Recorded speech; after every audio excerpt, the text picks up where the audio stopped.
East or west? East. Are you sure it's Go east. I think it's west. So we're going east. No, we have to go Hey west. guys, have you considered the potential of going north? Modern day communication started with the internet, and that's what we're trying to find in Silicon Valley. And it looks like we found it, ladies and gentlemen. Cisco Systems is there. This is where it all started, where the technological advancements have given us more time. But haven't really given us more time. I mean, that's something to really question. With the advancements in technology, you know, we can go on the road, we can go on vacation and still be connected. Is that a good thing? We can leave the office, but does that ever stop us from doing the work that we have to do? Exactly. Good question. So we're about to find out. Stay tuned.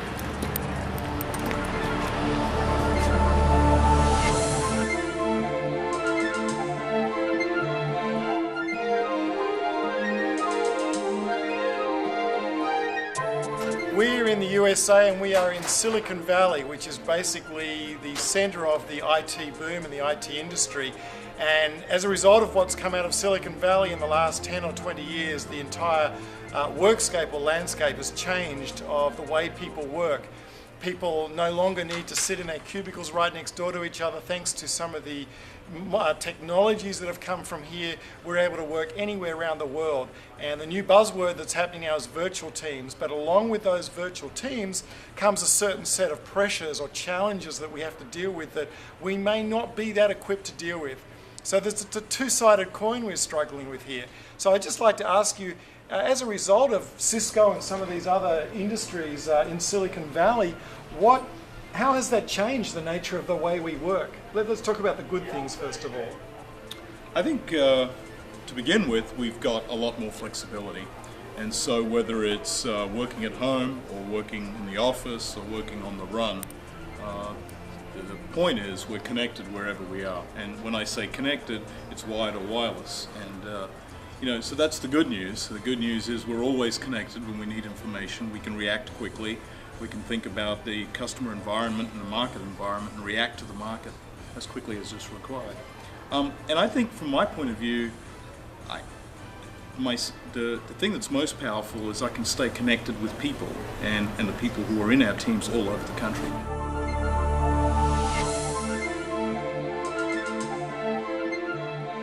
I think there's really three things that we do that makes this possible. One is a different management style. And kind of an old management style was very hierarchical. I'm going to tell you what to do, and I'm going to watch you do it. You're in the office, I feel comfortable, I can go look in and see you do this. And so the management style is a much different management style.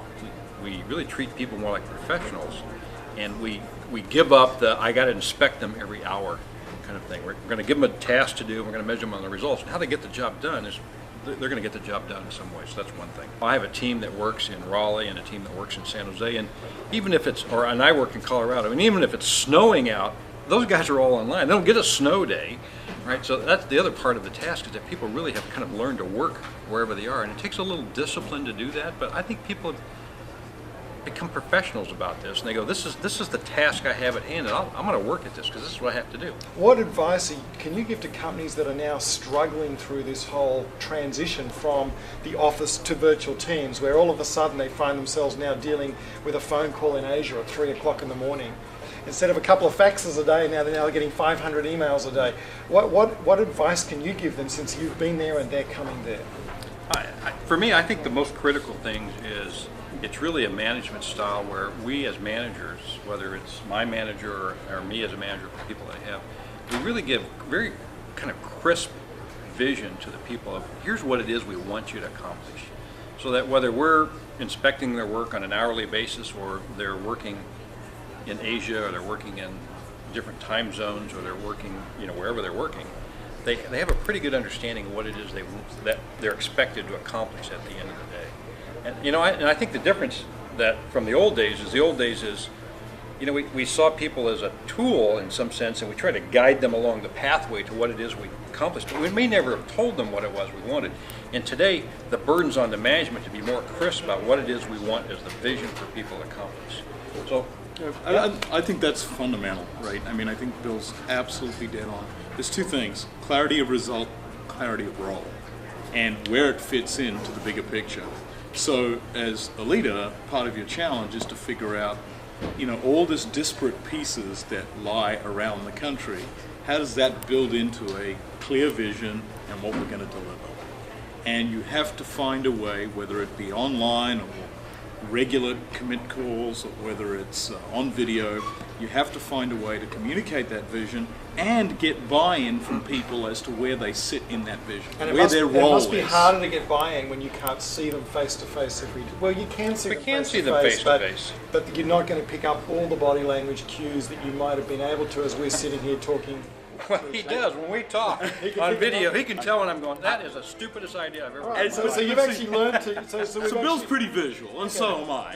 So we can tell pretty quickly. It's almost like we've evolved to be able to now pick up body language through the video that 20 years ago we didn't need that skill. Well, that's right. I mean, you know, we have this classic case of word is some small percentage of the communication mechanism, and intonation or voice is a bigger percentage of it, and finally visual is the biggest percentage of it. So at the very least, you know, we spend our lives talking to each other. So we've transitioned in the last probably 6 months to a year to using a lot more video than we've done in the past. I remember when we first did a virtual team program with you about 6 years ago in Melbourne, we had the whole issue of conference calls between Sydney, Asia and America. Yeah. I remember the guy clearly saying in America, I have to wake up at 3 o'clock in the morning and I sit there like this, I'm in my pajamas and I fall asleep and then I wake up, and you're going, wow, I had no idea. And I remember the first thing you did when you went back to the office is give everyone a webcam.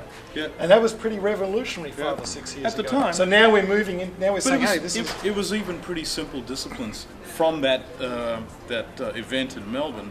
I remember the one thing that I learned from that was to make sure that you called everybody when they were on the phone into the meeting to answer a question or to discuss something. You remember that conversation? Yes, I remember it. And now I have a Friday call every Friday for an hour and a half, and I make sure we go around the room, and if someone's been a little quiet, we pull them in. And so what that does is you're developing a whole new set of skills. It's a different set of skills. You keep people engaged, you keep people interested, you're asking for opinion, and it really is a two-way dialogue.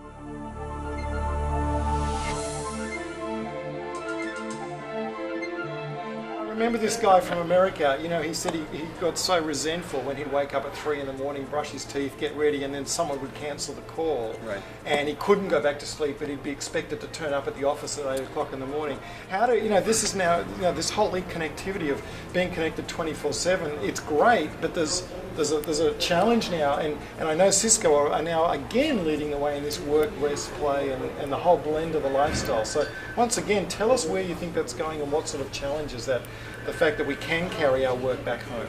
Is that a good thing or a bad thing? And maybe it's not good or bad. Maybe it's just that's the way business is going to go, and we can't fight against it. So what do we do to cope with that? I think I've changed my work habits and my work hours. You know, Bill knows I'm up pretty early. You know, I'll be up at 5 or 6 in the morning, and I'm on the East Coast very early in the morning. I'm in the middle of the country, about 7 or 8 o'clock, and then I'm back into the West Coast time zone around, the rest of the day. And I'm also trying to be sensitive to, my afternoon being very late for the East Coast. I think that's going to change dramatically as we get into video. For example, John Chambers just sent one of our senior vice presidents over to India. He's on John's staff, he's our CEO, and he'll be living in India, running a worldwide operation out of India via video. Now, John's going to have to change what time he wakes up to have that meeting, and so will the guy in India. And so I think what's going to happen is you're going to see a set of work habits change, and people become a lot more accommodating about time zones and where people live. How do you manage the resistors, the people that resent the fact that they have to wake up at 3 o'clock in the morning for a phone call? Right. So I'd say there's two things. Let me go back to the first one. One is that the things we have today are a tool, and so some of the change we have to make is not whether we use video or conference calling or stuff like that. Those are tools. It is process, and we're expected to do a job. And we try to scope it to an 8 to 5 job, but whether you work 8 to 5 or not, I don't really care. So you're more interested in the outcome. I'm more interested in the outcome rather than the fact that you're in the office from 8 to 5, right? So, and that's the way the world's going to go now. Yeah, so to Joseph's point, right, is that you can get up in the middle of the night sometimes and see people online, because that's when they're kind of comfortable getting some work done, because they may have to call overseas or whatever. And so you see people chunk their day up in little different time frames today. And this requires a new discipline, doesn't it? Because someone who doesn't have that discipline will just be on call 24 hours a day until they burn Well, out. I think that's the real issue, right? That is a big issue. We have to be, as managers, we have to be pretty precise about a couple things. One's the vision, so we know what people can work forward, the role description that Joseph talked about.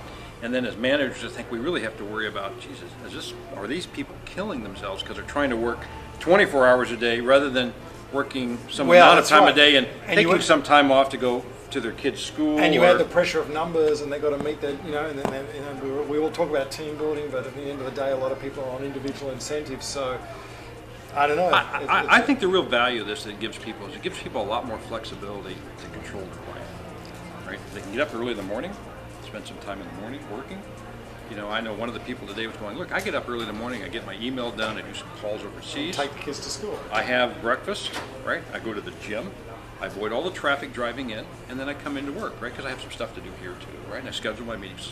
So I organize my life in a little different fashion, but the technology that we have gives me the flexibility to do that, and frankly, the fact that the company has the allow employees to have that kind of flexibility, because we're really not clocking in from 8 to 5. We're going, look, here's the task. Yeah, so that whole clock in thing is going to go out the frankly, window. that puts a huge burden, I think, on managers, right? Yeah. We have to be very precise about what we expect people to accomplish.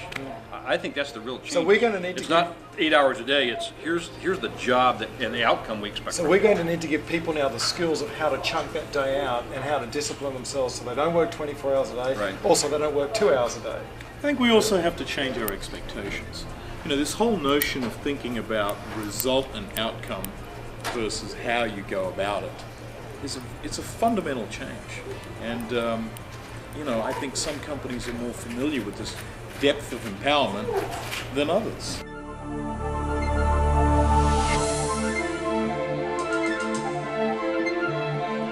As a final thing, as I said, thanks to what's happened in Silicon Valley for the last 10 years, the world has moved ahead, some people are saying the greatest leaps it's had. Take us 10, 20 years into the future. You ain't seen nothing yet. I mean, without giving away any secrets. No, I mean, just tell us what do you guys think I mean, we're talking about issues that we're dealing with now. What are we going to be dealing with in 10 years' time or 20 years' time? So think about DVD quality conversations with CD quality audio. With no hook, no We're doing this, context. but we're not physically In together. the same Okay. building. And in fact, you get to a point where you want to actually reach out and shake somebody's hand because you actually believe they're in the room. And we will just see the sweat. we'll be so used to it, it won't You be know a what? novelty. It's called an immersive technology. What happens is you sit there for the first 5 minutes to try and orientate yourself with what's going on, and then before you know it, you feel like they're in the room. In fact, we've gone to the extent, not just on the technology itself, but the boardroom, the conference room, the boardroom table is built in such a way that one half is on the other side of the room and the other half is on this side of the room, and it looks like a complete table, and you're sitting around a table talking to each other as though you were in one room. Both rooms were designed with exactly the same colors. We have the plants on the opposite ends of the room, so it looks like you're actually sitting in the same room. We can create a simplicity that makes it look like you're right next to each other when you're 5,000 miles away. And this will make our work easier, it'll make it more efficient, and if we're disciplined, we'll have a better balance in our life. You'll be able to look somebody in the eye and get a decision. That makes all the difference.